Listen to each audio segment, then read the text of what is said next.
I think people are probably heard enough of me blathering on for the last 45 minutes, so I'm going to be very brief. I'll just introduce the session. We've really tried to build in the time in a way where we will have a good amount of discussion at the end. Maybe we can come back to, and the speakers are going to hit on some of the points that I was talking about in the keynote just a minute ago. But we have a fantastic group of some of my favorite people working in this field, and people that I've been fortunate to work with. And there's also some people in the audience that I've talked to about some of the things we'll be talking about. So I know that the discussions will hopefully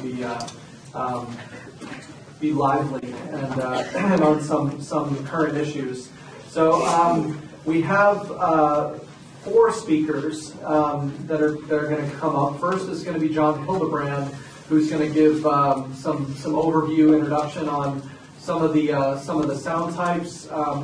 He's going to probably leave some of the ship noise stuff a little bit more for the later speakers that are really going to be tackling that and talk some more about seismic issues. I brought up the issue of the PG&E survey. I'm expecting we might have some discussion about that or other seismic related issues that are pending in California.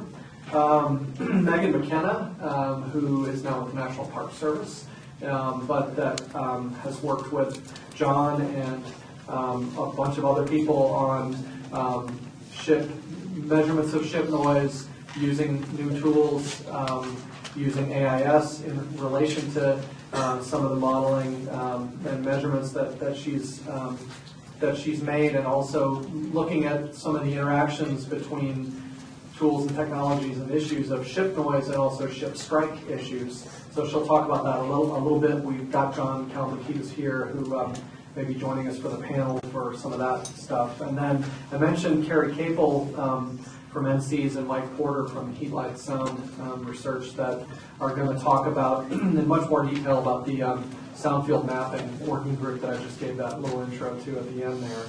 So I think with that, I'm gonna turn it over to John. We're hoping to end by about 3:30 or so.